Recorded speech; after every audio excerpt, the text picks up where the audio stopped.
बाबा के 3 ॾींहंनि में छॾे वेंदासीं। उहे 3 ॾींहं इंतज़ारु करे करे 4 साल 9 महीना थी विया आहिनि। अञा ताईं का ख़बर न आहे किथे आहे, कहिड़े हाल में आहे।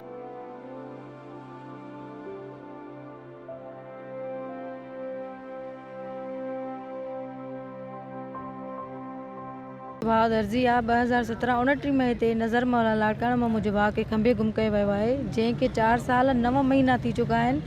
त मुंहिंजे भाउ जो को पतो न आहे। वीगो गाॾीअ में सवार 6 अफ़राद हुया, 3 पुलिस वर्दीअ में, 3 सिविल ड्रेस में, ऐं जेके हथ कड़ियूं हणी हथियारनि जे ज़ोर ते हुनजे मुंहं ते कारो कपिड़ो जेको आहे सो पाराए हुनखे खंबे गुम करे विया आहिनि। ऐं असां जेको आहे सो पूरी सिंध में जॻह जॻह ते 4 साल ऐं 9 महीननि खां स्ट्रगल कंदा था अचूं। असांजो हाई कोर्ट में बि केस हले पियो ऐं जेको आहे सो असांजी इंक्वायरी कमीशन जेकी आहे उहा बि हले पई, पर उन मां को बि असांखे रिस्पॉन्स कोन पियो मिले। असां हिकु सिंपल डिमांड खणी हिते ईंदा आहियूं त असांजे भाउ जे मथां को बि ॾोह आहे या उहो कंहिं बि जुर्म में इन्वॉल्व आहे त उनखे अदालत में आंदो वञे, न त ॿी सूरत ते उनखे आज़ादु कयो वञे। जीअं त ॾिसो तव्हां, असां घर खां निकिरंदा आहियूं त पोइ उन में पंहिंजा रिश्तेदार जेको आहे सो या पूरी दुनिया वारा हर कंहिंजी हिकु जहिड़ी सोच रहंदी आहे, केरु कहिड़ी नज़रुनि सां ॾिसंदो आहे, उन हर मुश्किलात सां असांखे मुंहुं ॾियणो पवंदो आहे। इन जे लाइ असां बार बार माना वस वारनि इदारनि खे अपील था कयूं त असांजे भाउ खे जल्द खां जल्द आज़ादु कराए ऐं असांखे सुकून जी ज़िंदगी ॾिनी वञे। बिलावल भुट्टो काफ़ी दफ़ा हुते लाड़काणे में आयो आहे। असां उन सां पंहिंजी जेके आहे अपील करण लाइ माना उन मजमे में विया आहियूं, कोशिशि कई आहे त असां उन सां मिली सघूं, त उन जा जेके बि माण्हू हूंदा आहिनि उते असांखे मिलणु न ॾींदा आहिनि। आख़िर असां हिन मुल्क जी दाह ॾियूं त कंहिंखे ॾियूं या कहिड़नि इदारनि वारनि खे ॾियूं जेके एजेंसियूं खणी थी वञनि, उहे कहिड़े ॾोह में थी खणी वञनि। बिलावल भुट्टे ॾे वञो, उहो असांजो आवाज़ु न ॿुधे, ऐं जेको सिंध जो वॾो वज़ीर आहे मुराद अली शाह, उन ॾे वञो, उहो असांजो आवाज़ु न ॿुधे। त आवाज़ु असां ॿुधायूं त असां कंहिंखे आवाज़ु ॿुधायूं, असां पंहिंजे दर्द जी दाह ॾियूं त कंहिंखे ॾियूं। हिन मुल्क में जेको आहे सो असांखे इंसाफ़ अलाए छो नथो मिले। छा हिन मुल्क जे रहण वारा असां न आहियूं, या असां सां घेरनि वारो अलाए छो सलूक कयो थो वञे। जीअं अगरि मुंहिंजे भाउ जे मथां को बि जुर्म आहे त मां खुले आम चवां थी त उनखे अदालत में आंदो वञे, ऐं न त ॿी सूरत ते मुंहिंजे भाउ खे बराए महिरबानी रिहा कयो वञे।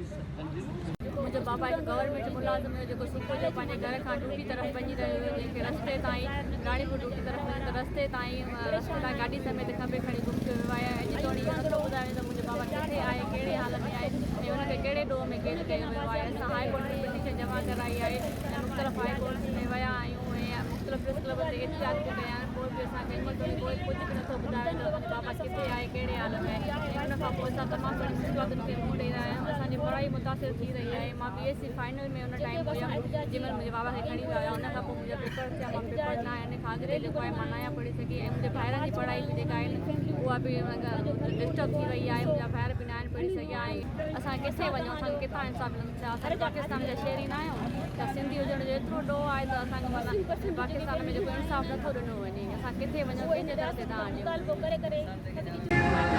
मां पारस मुर्तज़ा जुन जी धीउ। जीअं त मुंहिंजे बाबा खे 7 मई 2017 ते असांजे घर ॾोकरीअ मां राति जो 3 बजे असांजे घर में 10 गाॾियूं आयूं। हुन में कुझु आर्मी ड्रेस हुया, कुझु सिविल ड्रेस में और कुझु पुलिस ड्रेस में हुया।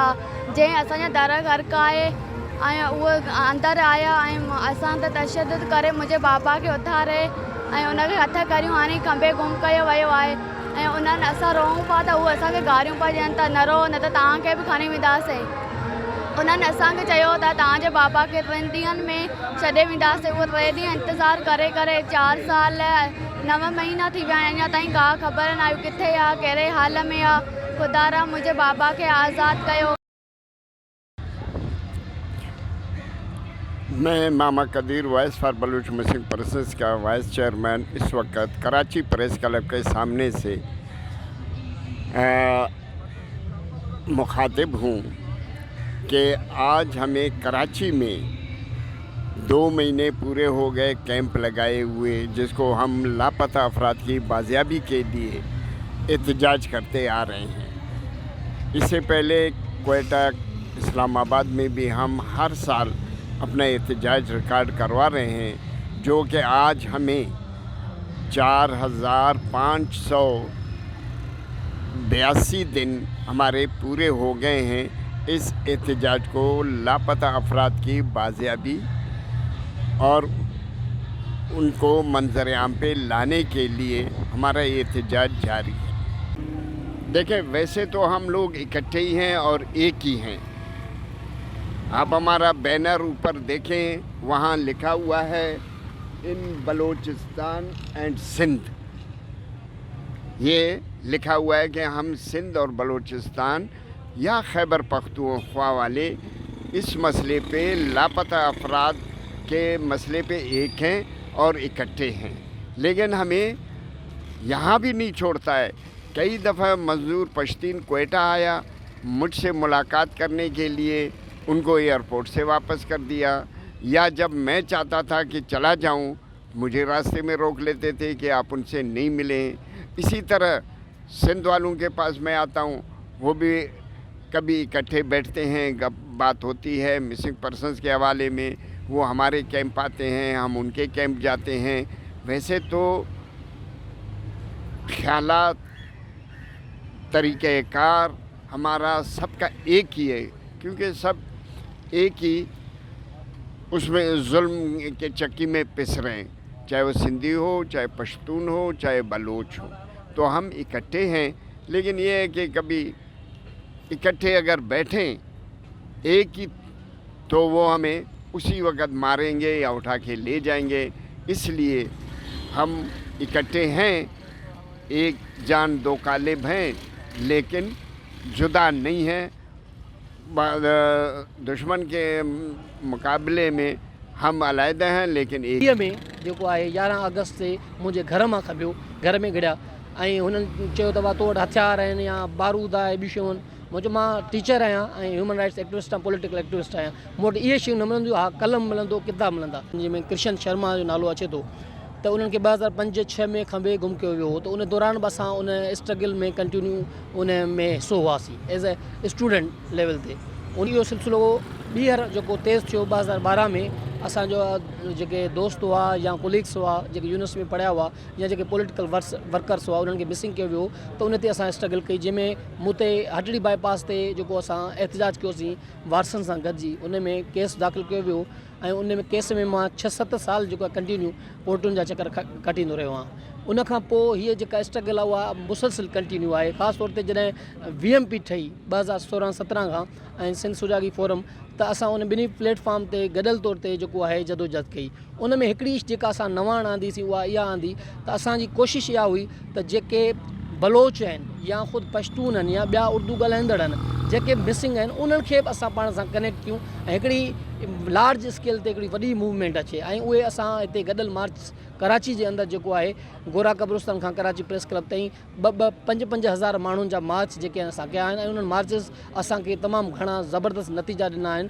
उन्हनि मार्चिस जे नतीजे में असां वटि त ईअं थियो आहे त हिकिड़ी मार्च खां पोइ 15 माण्हू हुननि छॾिया आहिनि कुझु ॾींहंनि जे अंदरि। त असां सम्झूं था त इहो जेको पॉलिटिकल मूवमेंट आहे ऐं पावरफुल, जंहिंमें ह्यूमन राइट्स जूं ऑर्गनाइजेशन्स बि असां सां गॾु हुयूं, सिविल सोसाइटी बि असां सां गॾु हुई, वकील बि गॾु हुआ ऐं टिनी क़ौमुनि जा जेके नुमाइंदा हुआ या जेके मिसिंग पर्सन्स फैमिलीज़ हुयूं, उहे बि असां सां गॾु हुयूं। सो उन स्ट्रगल खां ई ख़ाइफ़ थी करे जेको आहे हिननि मूंखे 2020 में जेको आहे 11 अगस्त ते मुंहिंजे घर मां खबियो, जंहिंमें तक़रीबन 25 खां 30 गाॾियूं हुयूं ऐं तक़रीबन 25-30 गाॾियूं तव्हां सम्झो था। उन में विगो रेंजर्स जूं गाॾियूं, पुलिस जूं गाॾियूं ऐं उन में तमामु घणो माना असले सां हिननि जा माण्हू हुआ, जिन घर जा दर भॻा, सॼे फ्लैट खे हुननि सील कयो, सॼी कॉलोनी खे हुननि सील कयो ऐं मुंहिंजे घर में गिड़िया ऐं हुननि चयो त तो वटि हथियार आहिनि या बारूद आहे, ॿियूं शयूं आहिनि। मुंहिंजो मां टीचर आहियां ऐं ह्यूमन राइट्स एक्टिविस्ट आहियां, पॉलिटिकल एक्टिविस्ट आहियां। मूं वटि इहे शयूं न मिलंदियूं। हा, कलम मिलंदो, किताब मिलंदा। ऐं इहो ई थियो त मुंहिंजे घर मां मुंहिंजा जेके आहिनि 200 किताब जेके आहिनि, हू बैग भरे, मुंहिंजी वॾी बैग जेका आहे उहा ख़ाली करे उहा खणी विया हलिया ऐं मूंखे गॾु खणी विया। पोइ टार्चर जेको सेल में जेका खणी विया, त उहो इंतिहाई अज़तनाक ऐं कर्बनाक आहे। मां सम्झां थो त शायदि ई जेके असां फिल्म स्टोरीज़ में या डॉक्यूमेंट्रीज़ में ॾिसंदा आहियूं त दुनिया में के एजेंसियूं एतिरियूं वहशी ऐं दरिंदा थी वेंदियूं आहिनि, जेके इंसान खे एतिरो ईज़ाईंदियूं आहिनि या उनखे इहा अज़ाब ॾींदियूं आहिनि। हीअ उन्हनि खां वधीक वहशी आहिनि, दरिंदा आहिनि, छो जो उहो फेस मूं जेको आहे पाण उनखे फील कयो आहे।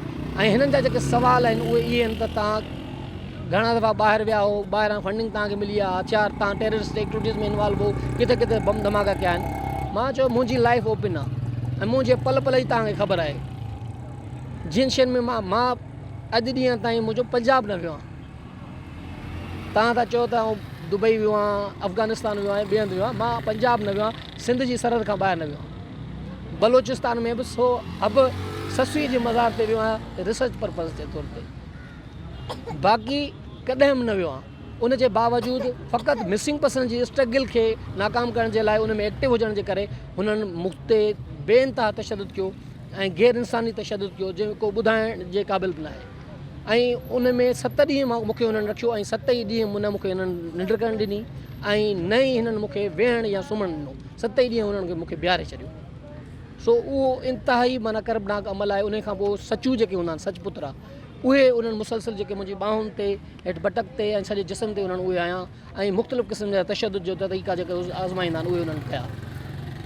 मां सम्झां थो त जेका मुंहिंजे पोयां खमजण खां पोइ जेका सिंध मोट ॾिनी सिविल सोसाइटी सिंध जी पॉलिटिकल पार्टीज़ या ख़ुदि असांजी तंज़ीम VMP सिंध सुजागी फोरम ऐं असांजा जेके साथी हुआ उन्हनि जेका न सिर्फ़ु सिंध में मुंहिंजी वाइफ उन में उनजो बि तमामु वॾो किरदारु आहे, मुंहिंजो वालिद साहिबु आहे, असांजी पूरी तंज़ीम आहे, VMP जूं असांजूं भेनरूं आहिनि, ख़ुदि उहे मिसिंग पर्सन फैमिलीज़ जूं भेनरूं जिन जो मूं साथ ॾिनो उहे मूंसां गॾु बीठियूं ऐं उन्हनि आवाज़ु उथारियो ऐं न सिर्फ़ु इहो पर इंटरनेशनली फोरम ताईं उहो आवाज़ु उथियो ऐं सेनेट ताईं आवाज़ु वियो।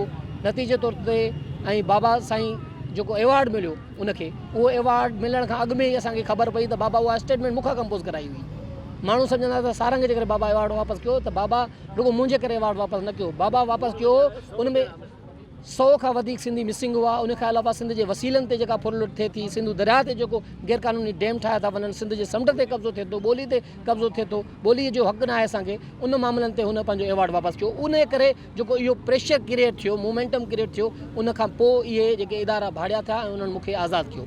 मां सम्झां थो त जेका हीअ मूवमेंट ई मुसलसिल मुंहिंजी वाइफ जी, मुंहिंजे वालिद जी, असांजी तंज़ीम जी, VMP जी, असांजी भेनरुनि जी ऐं सॼी सिंध जी सिविल सोसाइटी ऐं पॉलिटिकल वर्कर्स जी उन मूंखे उत्साह ॾिनो ऐं उन उत्साह जे करे जेको आहे ऐं बीठो आहियां ऐं सम्झां थो त जेकॾहिं आउं न बिहां त शायदि उहा मायूसी पकड़िजी वञे हा, उहो पॉलिटिकल जेको मूवमेंट हो या जेको ख़ौफ़ जी लहर टुटी ख़तमु थी उहा ॿीहर ख़ौफ़ जी लहर छांइजी वञे हा, छो जो माण्हुनि जूं नज़रूं मूं में हुयूं त हीअ मिसिंग पर्सन जो हिकिड़ो आइकन बणिजी चुको आहे। मिसिंग पंहिंजी स्ट्रगल खे अॻियां खणी पियो हले। जेकॾहिं आउं वेही रहां त शायदि हीअ तहरीक वेही रहे हा। उन करे आउं सम्झां थो त असांखे पंहिंजी जान जी परवाह न आहे, फ़िक्रु न आहे। असल ॻाल्हि इहा आहे त असां राइट ते आहियूं